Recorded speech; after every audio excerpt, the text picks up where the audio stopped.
Afternoon, everybody. Just a short comment at the top. I'll get right after it. Today, we continue to see more Russian airstrikes in and around Aleppo. Strikes not aimed at Daesh, but rather almost exclusively on the opposition. Strikes which, again, have led to reports of civilian casualties, increased displacement of Syrian citizens, and the possible obstruction of humanitarian assistance routes. And so, again, we call on Russia to focus their military energy in Syria on Daesh, a common enemy to the entire international community, and not on the opposition or on innocent civilians.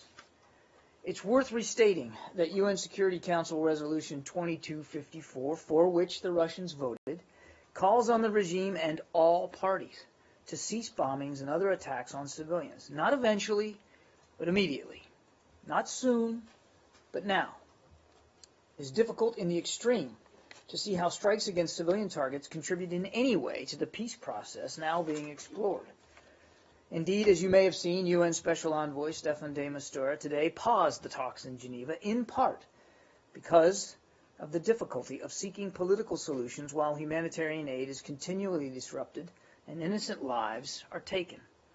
These attacks run counter not only to the desires of the Syrian people who want to see this political process succeed, but also to the stated intentions of the Russians themselves, who have publicly committed to the Vienna process and to seeking a unified, whole, and non-sectarian Syria that has at its head a government responsible for and responsive to the needs of the Syrian people.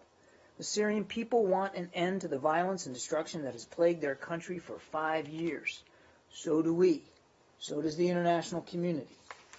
It's time for everyone in that community to honor their commitments and help move the political process forward. As we've long said, there can be no military solution to the conflict in Syria, and efforts to seek one are only making peace more elusive. They are only drawing us further backward. With that, Matt. Okay, well, let's start with that. So basically the breakdown or suspension in the Geneva talks is Russia's fault? Is that what you're saying? I didn't say that. I said it was in part.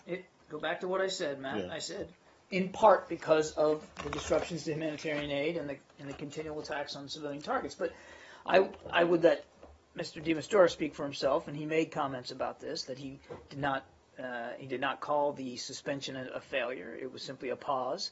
That while there were talks had started, there was more work to be done by the stakeholders going forward, and he was going to pause the talks to allow that work to be done. One way in which that work will be done is, of course, the meeting next week with the ISSG in Munich on the 11th. The Secretary will be there, and we'll see where we are after that. Right. Well, okay, let's, in part, what else is it due to? Well, I wasn't privy to the discussions over there. I'd point you to what Mr. de Mistura said. He said he wasn't going to have talks just for talk's sake. He did cite the difficulties that the military activities by Russia and the regime are having in terms of demonstrating a good faith effort by the regime to have negotiations and talks. But I'm not privy to every issue that they've raised. The opposition has raised with Mr. de Mistura. The Vienna agreement that was reached in November or December, whenever it was, the Vienna agreement called for ceasefire, but didn't say exactly when it was supposed to start. It was supposed to begin roughly around the same time as the talks. Are you saying that now a ceasefire and end to the bombing is a requirement? No. A condition? A condition to what? To having the talks. I mean, I thought that was the point. Everyone's point going into this was there have to be talks without preconditions, right? Right. Now that these talks, which, let's be honest, they never really started. So this is not a pause so much as just a not ever beginning. Is it now the opinion of you guys, as well as others who are brokering this arrangement and supporting the UN, that a ceasefire and this humanitarian access have to happen as for the talks to begin? No, Matt, they have to happen because they have to happen. They're important. And in the Vienna process, the ISSG, every member signed up to that. A ceasefire needs to begin. It's stated in the UN resolution, which codifies the Vienna communiques. Right. Doesn't. But it doesn't say that they have to be so that the ceasefire has to start immediately at exactly the same time. No, as that's right. It talks, doesn't, right? and we're not saying that it should either. Well, I stood then up I here. don't I stood up here last week and said when we were having a discussion about whether the opposition was going to show up in Geneva or not, and I reiterated that the secretary, in all his conversations, publicly, privately, has said that the talks should begin without precondition. It's still our policy that there should be no preconditions to the beginning of discussions, and that includes now. And so nobody's saying that a ceasefire has to happen now in order for the suspension to get lifted and talks to resume. That's Mr. de Mistura's decision to make. A ceasefire is important because it's important on its own right, not because it needs to be tied to the commencement of talks. Well, all right, I'm confused. The opposition has been saying all along that it doesn't think that it won't join the talks until there's a ceasefire, until humanitarian aid gets there, and until prisoners are released. They did join. They were there in Geneva. They were represented. They joined what? They got on a plane and flew to a city in Switzerland. They were represented in Geneva, and there was no ceasefire in place when they got on that plane and landed there in Geneva. They were there. Now, again, we could dither back and forth about the degree to which talks happened or didn't happen. Mr. de Mistura talked about the talks being suspended, which would lead one to believe that he believed they actually got off to at least a start. So let's see where it goes. But the main point is that we agree with his decision to go ahead and suspend and pause. And we agree with him that more work needs to be done by the stakeholders to try to move the political process forward, which is why the Secretary is looking forward to Munich next week. Like what? Like what? What more can the stakeholders do to prepare? Well, I think I mentioned that in my talk. One really important thing that stakeholders could do would be to stop the bombing of innocent civilian targets, stop going after the opposition, and allow for humanitarian aid and assistance to go in. But that's I'm not saying that that's a precondition. I'm answering your question. What more can be done? Those things can be done. They should be done. Because the international community signed up to them. They're in the Security Council resolution. It's all laid out there. I mean, those are things that everybody should be doing, should be focusing on Daesh and the terrorists inside Syria, not on the opposition and not on innocent civilians. So there's going to be more work to be done. All right. Well, I just don't see how you can say that it's not now a precondition. It's not now a precondition. For you to flip-flop back and forth on no, sir, I did not flip-flop. Not you personally, but the administration seems to have, and the international community seems to have. First there can't be any preconditions, and now they're being paused because those non-preconditions that you're talking about haven't been met. I said in part because of the obstruction of humanitarian aid, and in part because of the continued violence that's being wrought by the regime, supported by Russian military activity. I did not say it was in total. Again, Mr. de Mistura should speak to all the complexities and factors that led to his decision. We support it. We agree with him that more work needs to be done. And again, the Secretary is looking forward to going to Munich next week and to pursuing that. This is very confusing for me to figure out, and I can only imagine that it's confusing for the opposition and the people that you say that the people that you're supporting on the ground there. We also been very honest about the fact that this was never going to be easy, and nobody here at the State Department went into the talks in Geneva feeling that it was going to be the end-all be-all of all the issues, that it was going to solve all the problems, that they were going to come out of Geneva, with the tablets that say, here's the plan and here's what we're going to do. But so we knew it was going to be hard. It's proven to be hard. What's important is that it did get off to a start, however brief that start may have been, and just as importantly, what's really critical is that the process continue to move forward. It would be immensely easier and frankly better for the Syrian people if that could be accompanied by a ceasefire, an end to these bombings, an end to strikes against the opposition, and the delivery of humanitarian assistance. Does it have to happen before we meet in Munich next week? No.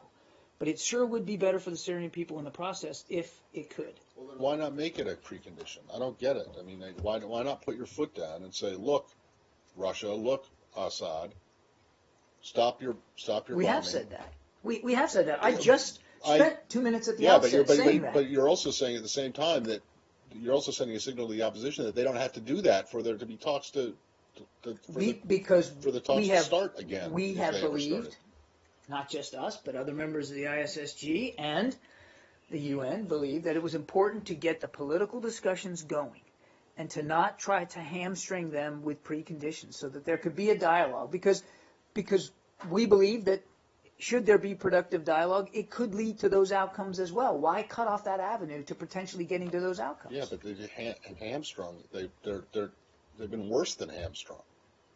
I think you could make the counter argument, Matt, that if we had laid that precondition on there with the bombing still going on, nobody would have gone to Geneva, and nobody would have even attempted to have the talks. Okay, but I just don't see that the value of the last. I can understand that. I just don't see what it is, and I don't see why it is that you insist on clinging to the charade that there were actually ever talks in the first place to be suspended. Because it's not a charade, because they were there, and because there was a beginning. So, beginning with taking off on that point, were there real talks or were there preparations for talks? Let's say Monday, Tuesday, and I wasn't in Geneva. I can only point to what the Special Envoy de Mistura has said. He has said that he's suspending them, right. and that there was a beginning. Now, how deep did it go? How much dialogue there was? I don't know. But they were there, and they got a start. And we all knew. And if you go back and listen to what the Secretary said last week, that it was going to be tough. That it was going to be difficult, and that it needed to start in the nature of sort of proximity talks, where they weren't exactly at the same table, where there was just some initial dialogue. On the issue of access of humanitarian aid and so on, the regime sources, whether you believe them or not, they say that they allowed some humanitarian aid to go into certain besieged areas and so on. But on the other hand, where the bombing continued to target militant groups that they deem as terrorists in the area of Aleppo, and that's what they're complaining about. They're saying that the opposition, they want to have their cake and eat it too. They want to continue with their flow of supplies, military supplies, to continue their whatever offensive they have, and basically the regime and the Russians will not stop. Do you have any comment on that? I think I would refer you to my opening statement. You're saying I said that, exactly that. Okay, so you're saying that the Russians and the regime forces are targeting humanitarian supplies? No, what I said was they are hitting almost exclusively opposition targets, right. And we have continued to see reports of civilian casualties caused as a result of these strikes, which are not, in the main, anywhere near the main, going after Daesh. Are these groups... I did not say they were deliberately targeting humanitarian aid and assistance, but right. But some of the strikes have caused the potential, as I said in my opening statement, the potential obstruction of humanitarian routes. So while it may not have been hitting a convoy of trucks with medical supplies and food, if you're hitting the routes by which that aid could reach in the civilian population, you are in effect preventing that aid from reaching there. I understand, but you're also saying that this offensive is targeting opposition groups. Are they opposition groups that you deem moderate? Are the ones that are designated as moderate opposition? Are they the ones we've had this discussion? We've had this discussion before, Saeed. Today, these are opposition groups that, yes, we believe are legitimate opposition groups. Who are they? Let's say Ahrar Sham members of this opposition? Saeed, I don't have a list of every single group that's operating in and around Aleppo. I could point you to DOD. We can get that information for you. I don't have it. But by and large, the strikes are not being conducted against Daesh. My last question, should there be a determination on who's a terrorist and who's not among you all, among the Russians, you, the regional powers and so on, to say that these groups are terrorist groups and they are fair game, and these groups are not, they're moderate opposition? Should that determination be made? We have continually tried to work towards that end. We recognize that there's not unanimity of opinion about who can be worked with in this process and who cannot. We're still working at that. But it is clear that nobody disputes the fact that ISIL, Daesh, is a terrorist organization and is and should be a legitimate target of military activity in Syria. The Russians themselves have acknowledged that. The Russians themselves have said that they were interested in pursuing Daesh as a target. And yet, again, as we've said repeatedly from this podium, we continue to see the vast majority of their airstrikes not go against Daesh. Yeah, go ahead. Go ahead. I had a feeling you'd want to ask a few questions today. Just to clarify, did these moderate opposition groups reach out to the U.S. and say that they were under attack by Russia? I don't know that they reached out and said that they were under attack. We have lots of streams of information that would confirm that fact for us. Clearly, they spoke, I think you probably have seen, they've been speaking quite publicly in Geneva about the military activities that the regime is undertaking, supported by the Russian military. So they have spoken quite publicly about their concerns, and as you well know, we have lots of streams of information. Other information comes from operational sources that would confirm what I just said. And just maybe you could specify which groups were under attack in As I said to Saeed, I don't have the list of every group, but it has been widely known that that the Russians have not targeted Daesh to a great extent, and that there are many opposition groups represented in Syria, several in and around Aleppo, and again, we don't see the strikes going against Daesh, but rather much more against opposition groups. Yeah. On the reason why the talks have been suspended, what do you make of the accusations by the Syrian regime, who said that Saudi Arabia and Turkey put a lot of pressure on the opposition to leave the Geneva and the preparatory proximity talks? I'm not aware of any such pressure that was applied by third parties. As a matter of fact, I mean, we've long said that we know Saudi Arabia and other Arab states have influence over some of those opposition groups, and we wanted to continue them to see them continue to use that influence to get them to participate, to help them participate in this political process, and that there were 116 participants that showed up in Riyadh under Saudi's leadership and convening authority of that initial meeting, and that they did go to Geneva, was a positive, encouraging sign that we think indicates that those Arab states did use their influence in a productive way. I've not seen anything to confirm reports that there was pressure on them to then leave. I haven't seen that. Follow up on this issue. I mean, what is Plan B if these talks fail? Then what next? From your point of view, it's important to not let them fail, Saeed. It's important to have the political process go forward. Yeah, but you said that they are difficult, and we understand that they are very difficult to get going and so on. But in the event that the positions are so far apart that they could never take off the ground, and they remain, in this state of limbo, meeting or not meeting, and so on. What is your next step? Whether diplomatically or otherwise, what is the United States prepared to do to get the process moving? The next step is to meet in Munich next week with the International Syria Support Group. The Secretary is looking forward to that discussion, to having Mr. de Mistura provide his sense and his perspective of what happened this week in Geneva, and to try to find ways forward. Nobody's under any illusion that this is going to be difficult, it's going to be messy, and it's going to be complicated, as it already has been. But that doesn't mean the effort itself isn't worth the energy that's being expended towards it.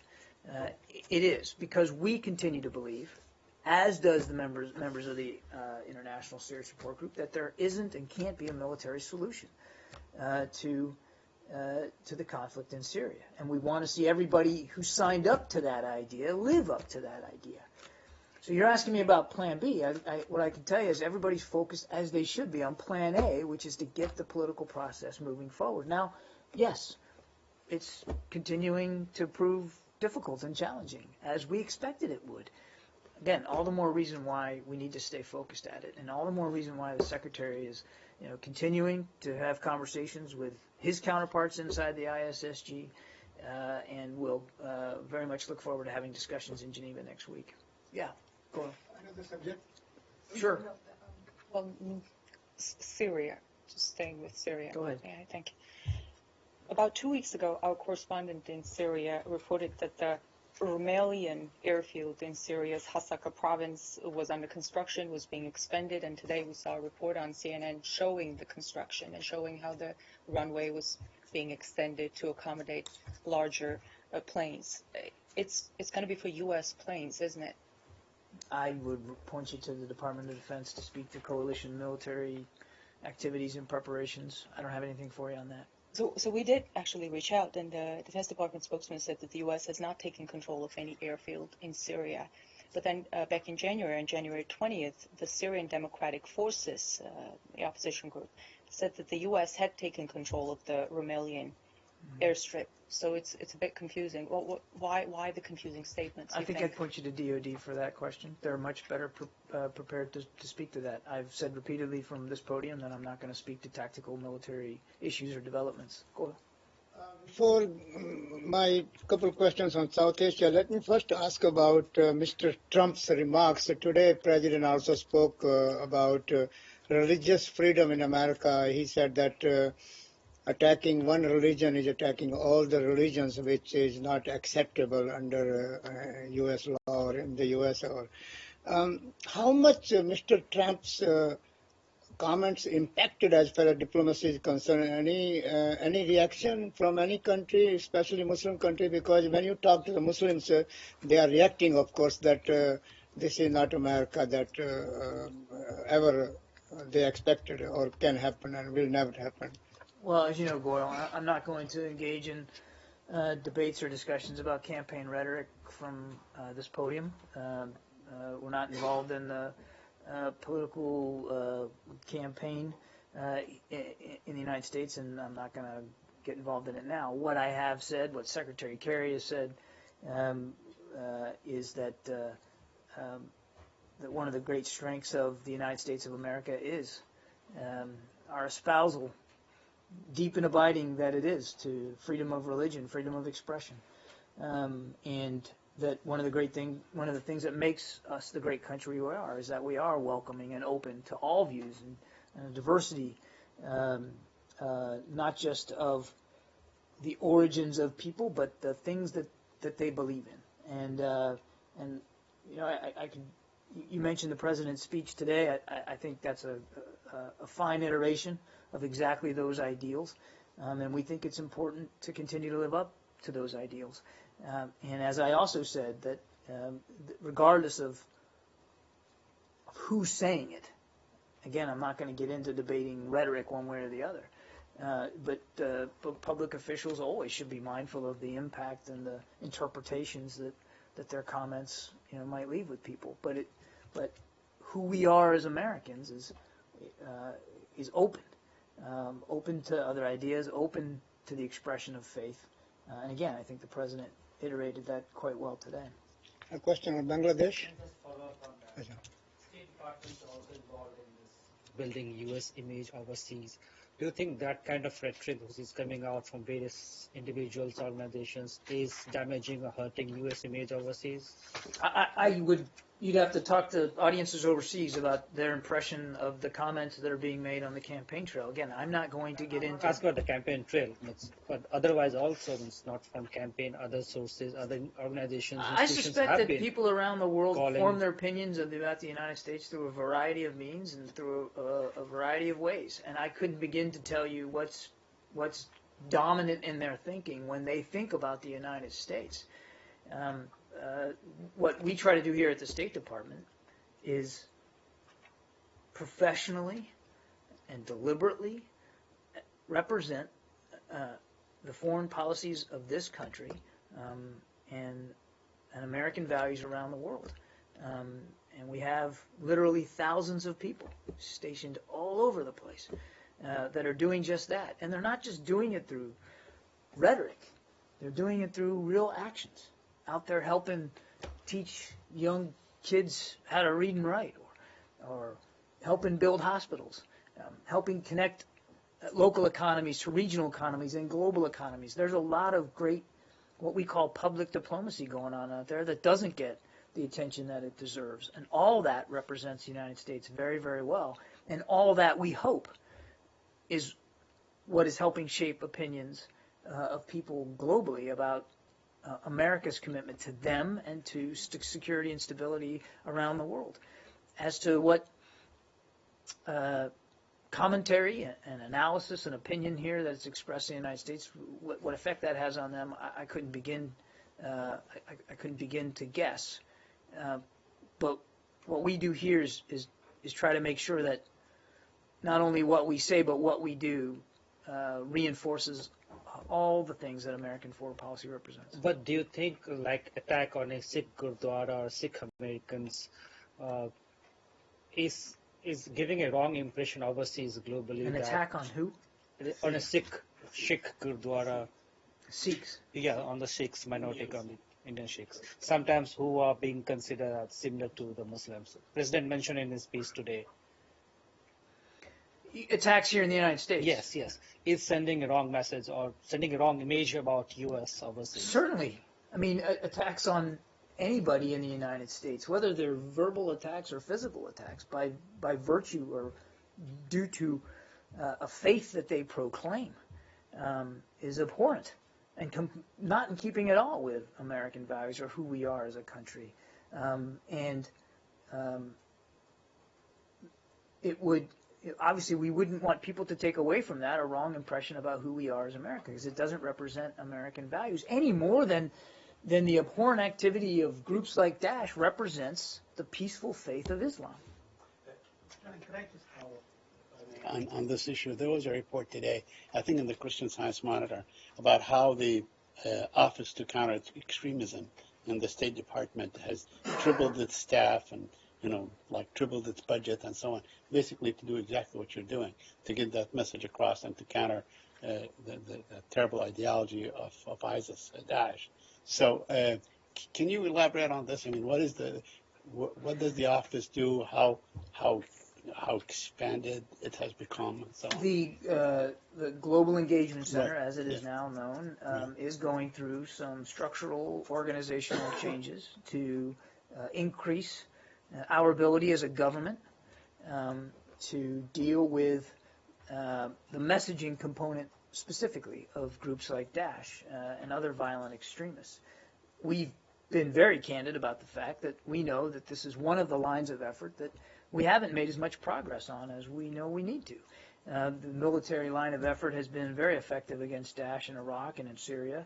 We know we're hitting their financing and getting at their resources, that they're having trouble paying their own fighters. But they still have an ability to recruit. They still have an ability to propagate this hateful message of theirs. And there's still a very real problem with foreign fighters, which are themselves either attracted to the fight or inspired by the fight, and that they have this. They still have an ability to propagate this hateful ideology. And so, the Global Engagement Center, as it's now called, has new leadership. They will be going through some organizational changes to become more robust in this effort. I don't have a lot more detail for you on now. These changes are just getting going, and I suspect we'll have more to say about it in the near future. But absolutely, it underscores, and I think it's representative of the fact that we know two things. One, we need to do a better job in that line of effort, and two, that it's a significant line of effort for a group like Daesh. This is, that they have been able to see success on the messaging front, and we've got to work harder to shut that down. Going back to Bangladesh and Nepal. We didn't start with As Bangladesh. far as How could we be going back to Bangladesh? as far as Bangladesh is I concerned, bet John, you you're going to get me on this one, Boyle. I don't think I prepped for Bangladesh today. Journalists and writers are in trouble in or press in Bangladesh for writing their comments and articles and stories about under the Blasphemy law, and several of them have been already executed, and many are now on the road to be executed. U.S. Commission on International Religious Freedom, they have written a letter to Secretary Kerry on humanitarian basis to save them, those who are in the line of to be executed because of their writings. This is under the Blasphemy law, and there is no freedom of religion and freedom of the press. Any comments on this? Well, I am not aware of this correspondence. You're going to have to let me take that and go back and look. I'm not familiar with these particular cases or that correspondence. But look, more broadly, we've talked many times from the podium about freedom of the press and freedom of expression. I would point you back to the Secretary's speech last week at the Washington Post, where he spent a lot of time, obviously welcoming back Jason Rezaian, but talking about the importance of the press and freedom of expression around the world. So we've made our positions on that very, very well known. Obviously, we don't want to see any journalist imprisoned, harassed, or otherwise prevented from doing their job, which is to cover the decisions of leaders around the world and to explain the complexity of current events to audiences all around the world. We want to see that work continue. We're dedicated to that here. But as for the specifics, you're going to have to let me take that and see if I can get back to you. And finally, just one, Nepal. Under the new Don't think government, I've Nepal is Nepal still either. not politically stable, but the new government and the new prime minister is trying to rebuild Nepal after the 9-month-old earthquake, and they are trying to rebuild at least over 1 million homes. What do you think U.S. is now playing role, because several of them, they were here at in D.C., the Nepali delegations. In terms of earthquake rebuilding, again, let me take that. I don't want to just guess here. Obviously, we expressed our support to the people of Nepal in the wake of that earthquake. I remember talking about that specifically, and we made offers of assistance. I don't know. I'm just going to have to get back to you on the degree to which those offers were accepted and what was fulfilled. I just don't know. And finally, if they're asking also any U.S. help as far as politically in connection with the Constitution, they're working on that. Okay, let me get back to you, Goy. I'm sorry, I wasn't prepared for that. Thanks, sir. Abby? A Republican member of the House Intelligence Committee is claiming that there are 29 top secret emails instead of 22 that are being withheld. Is there any veracity to that statement, or will additional emails be withheld from Hillary Clinton's? I don't have any additional emails to talk about in addition to the ones we've already very publicly talked about. As you know, there's more emails that we still need to release through the Freedom of Information Act. The work of reviewing and preparing those emails, those remaining emails, is ongoing. It's just the third of the month, so we still have work ahead of us to do that. I'm not aware of any additional specific classification issues. So when we have more and we're in a position that we can talk about the next tranche, we will. I just don't have any updates for you today. On this, but also on this congressman, as well as some others who are involved in looking at these emails, have said that the information that was in the 22, that some of the information that was deemed to be top secret compromised lives, sources, and methods, the intel community. Do you accept that, or is that something that you would reject? I would say a couple of things. And first of all, nobody takes safety and security of not only the American people but but protection of sensitive information and the means to acquire that sensitive information more seriously than we do here at the State Department. That's why the Secretary has been very clear in his direction to the Department that that as we work through this process, we do so as expeditiously as we can, but also not sacrificing the proper protection of sensitive information. So we're very mindful of that. I've seen some, I haven't seen the specific comments you're referring to. I've certainly seen some anonymous sources speaking to the risk exposed by the information that was transmitted in some of these emails. What I can tell you is that without qualifying what that risk is or is not, we obviously take seriously our obligation to protect that sensitive information so that the risk can be mitigated in its public disclosure. We're going to continue to do that moving forward. But again, without getting into the content, which I'm loath to do, I would just tell you that we, having looked at that traffic, I think the claims, at least by some of the anonymous sources I've seen, of the claims about the significant risk, we would not ascribe to that same claim. Okay, so you disagree with this. Now, let me just say, this is Representative Chris Stewart. This is not an anonymous official. I haven't seen those comments. Well, I'm going to read them to you right now. They do reveal classified methods, they do reveal classified sources, and they do reveal human assets. I just want to make sure that you're saying that you do not agree to that. I'm not going to You get don't to agree I'm with not that. going to get into the content of the specific traffic, so I can't reaffirm that quote. What I can tell you is we take the protection of sensitive information seriously. That's why they were redacted the way they were. That's why classifications have been put on them through this review process. And we're going to continue to work with the intelligence community going forward. We certainly share everybody's concern about the proper protection of information that shouldn't be revealed in a level of classification lower than what it was supposed to be. But some of the claims about risk, I would say we don't subscribe to. You don't share. So, but you don't want to speak directly to what this congressman I'm simply said. not, because I don't want to speak to the specific content on these emails. Yeah.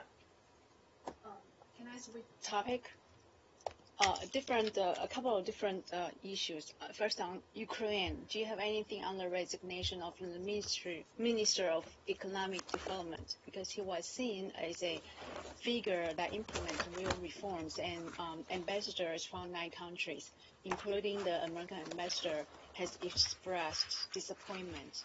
I wonder what is your stand on this, and then how would this development affect the decision and the status of a U.S. loan guarantee?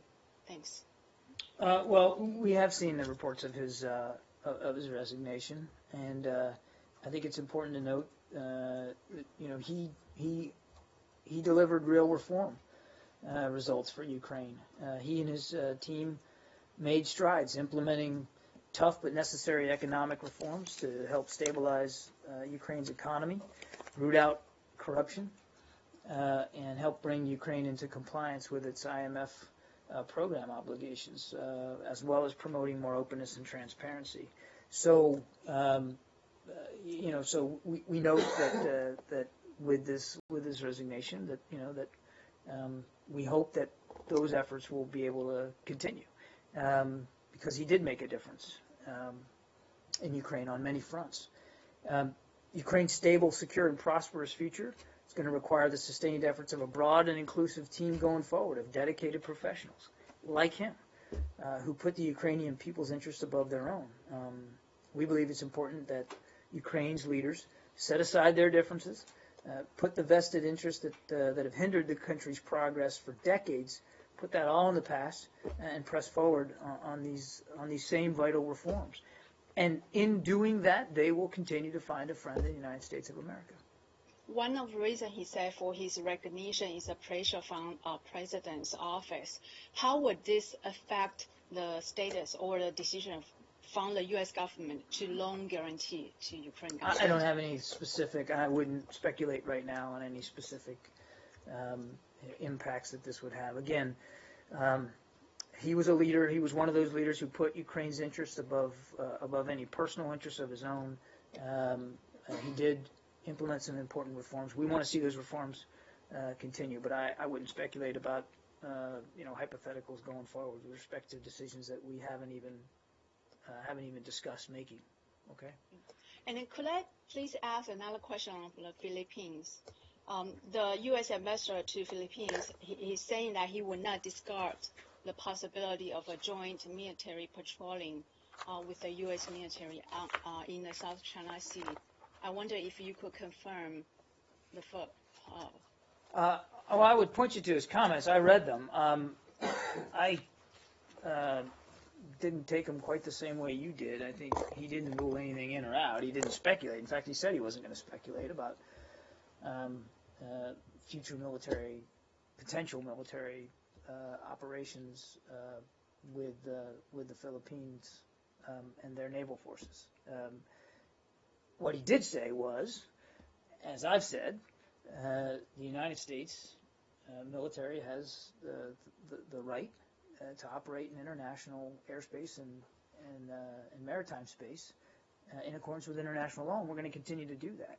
But I didn't take it the way you phrased it in your question. In fact, he was very clear that he wasn't going to speculate about the future. Now, do we operate with Philippine naval forces all the time? We do. But as for the future of that, again, we wouldn't speak to future military operations one way or the other here. You mentioned you operate with the Philippines military navy all the time. Are you excluding the possibility of a joint military patrolling in the South China Sea? I think I just answered that. I said I'm not going to speculate one way or the other. I think you guys know I'm very judicious about not speaking to U.S. military operations here, certainly not speculating about the potential for future military operations one way or the other. And I don't think the ambassador was alluding to that either. I think he made it very clear he wasn't going to hypothesize that we value the military-to-military cooperation that we have with the Philippines, and we're going to continue to look for ways to keep that relationship strong going forward. And I think that's pretty much where he left it. Saeed? On the Israeli issue for a minute. Yesterday, the Israeli army went into a village south of Hebron and demolished 24 structures, leaving about 80 people homeless. It is part of a very old village, resided by maybe 1,300 people. They're farmers and so on. They're saying they did not have proper permits. I wonder if you are aware of this. I'm not. If you have a comment. No, I wasn't tracking that particular issue, so let me get back to you on that. But in general, you know where we've been in terms of construction or deconstruction in the West Bank. But I don't want to speculate, so let me get that. Let me take that for you. You are aware, though, perhaps, of the attack at the Damascus Gate this morning.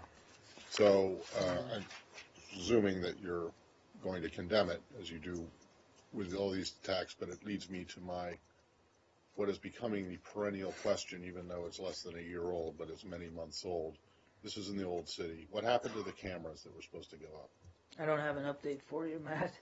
I would point you to Israeli and Jordanian technical authorities who, as we understand, are still discussing the parameters of that. But you're right. We do strongly condemn the attack in Jerusalem today, in which 2 female border police officers were attacked with automatic weapons. One of the police officers was killed and the other left severely wounded. As before, sadly, once again, we have to extend our deepest condolences to a mourning family and to friends and the community of the victim. And we wish the injured officer a full and complete recovery. As we've said before, there's no justification for these terrorist attacks. These tragic incidents only underscore again the importance of affirmative steps to restore calm, reduce tensions, and bring an immediate end to the violence. But let me just follow up on this in general. These border police units, they are part of an occupying force, correct? You agree with that? I'm not going to characterize this was border police officers. They were on duty, doing their job. No, I mean, I understand you want to condemn this, and that's your prerogative, but I mean, the flip side of that, I mean, I don't want to, I followed the discussion yesterday on the issue of the right to self-defense and so on, but how should the Palestinians respond to an overwhelming military presence that basically suffocates their lives? What they should do, in your opinion? I addressed this yesterday with Matt, Saeed. Let me tell you what is not the way to do it, okay? The way to not do it is to attacks like today. The way to not do it is to incite those attacks with rhetoric that inflames these tensions. The way to do it, the way to move forward here, is through peaceful dialogue and conversation, and to take affirmative steps in both word and in action to walk people away from this kind of violence. That's the way to do this. I have one last question. There was a member of Knesset that Ahmed Tibi I think he had some meetings in the State Department. Are you aware of that? He's an Arab member of the Israeli Knesset. I'm not. I'm sorry. I'll have to check on that. I wasn't tracking that. I got time for two more. Japan announced that it would likely shoot down the North Korean missile if it flew over its territory, and likewise, South Korea warned of searing consequences in light of a North Korean missile launch. Do you have any response? Or these are, these are decisions that sovereign nations have to make. I'm not gonna. I would refer you to South Korean and Japanese authorities to comment on whatever reaction they might have to this announced ballistic missile launch. Yeah. From AIY News TV, Pakistan. Sir, 13 years ago, a Pakistani taxi driver was arrested in Karachi and sent to the Guantanamo Bay. A Pakistani taxi driver, Ahmed Rabbani. But after 13 years, the Periodic Review Board, the PRB, said that it was a mistake, and he was not the one they were looking for, like Mustafa Al-Aziz Al-Shamiri. So can you update us about the taxi driver? I mean, is he going to be freed, or is there any contact with the Pakistani authorities? I'm afraid I can't. First of all, we don't talk about pending transfers. We talk about transfers from Guantanamo Bay when they're occurring, and that's done by the Department of Defense. And so secondly, with any specific case, I would refer you to DOD, who leads and manages the detention facility. But I suspect that there won't be much that they can say about individual cases. So I have one more question about the Saudi coalition. About what? About the new coalition to fight extremism, like Saudi, the 34 member countries made a coalition to fight with terrorism. The Saudis are leading them, Saudi Arabia. But the interesting thing about this coalition is that all the member countries are Sunni states. None of the Shia state is a member of this coalition. As you know that in Middle East, there's already a sectarian violence there. So don't you think that such type of actions make things even worse?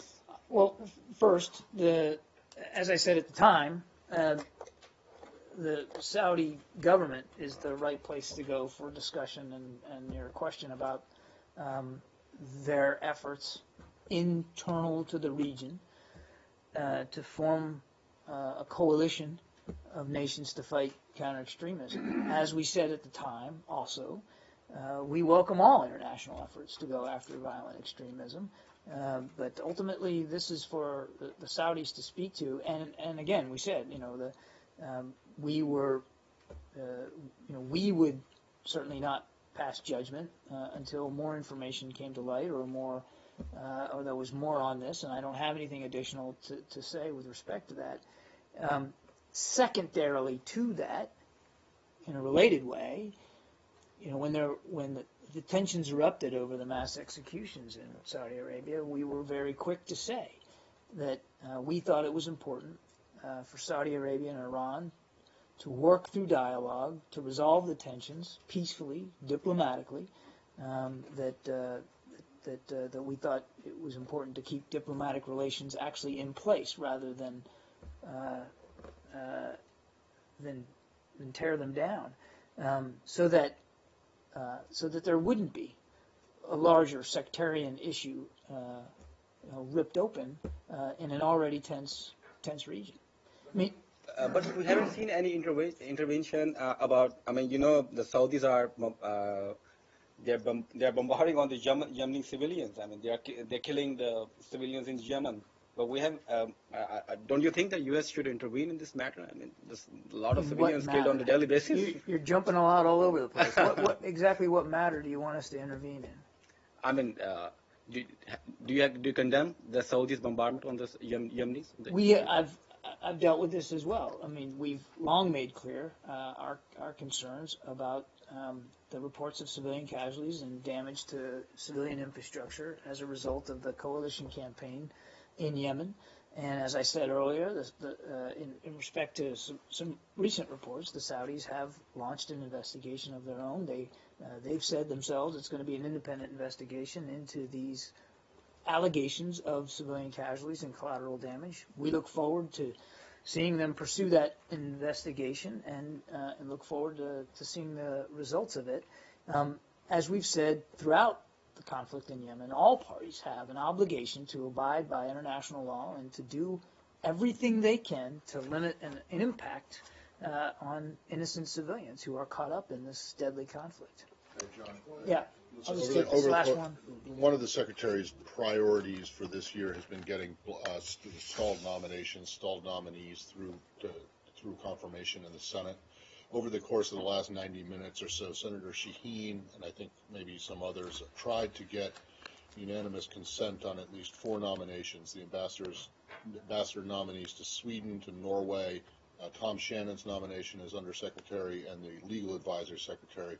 In response to each of these requests, Senator Lee, speaking on behalf of Senator Cruz, has objected. In other words, he's kept the unanimous consent has not gone through. The holds remain. One, I'm wondering if you have any response to that. And secondly, I'm wondering if you believe that this is the responsible use of senatorial privilege by someone who wants to set and run the foreign policy of the United States.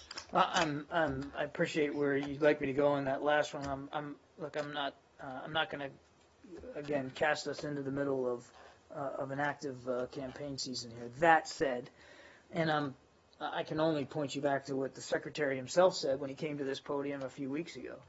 There's important work being done all around the world by our diplomatic corps, and we've talked about a lot of it here today. I mean, just look at the spate of issues that we've dealt with. And to the question about the way we're viewed around the world, there's important work to be done, lots of challenges on our plate. The Secretary is in London right now, getting ready for a major donor conference, the 4th one for Syria.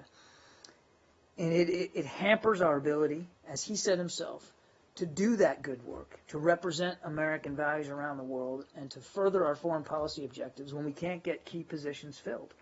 And so I would only echo what the Secretary has said, was that the time is not just now, it's long past now, to confirm these individuals, let them get at their jobs, and let them do the work of furthering foreign policy objectives. Let's leave the campaign or specific candidates out of it. Is this responsible by any senator? Is it a responsible use of their privilege to hold up nominees and to do? It is not. It's not a matter of holds. I mean, even Secretary Kerry, as a former senator, understands that there's a value to that technical application. The idea of a hold. It's not that. It's the holding for such a prolonged activity, and in some cases, not even tied to concerns about the State Department, but tied to other concerns that an individual may have with this or that policy of the administration.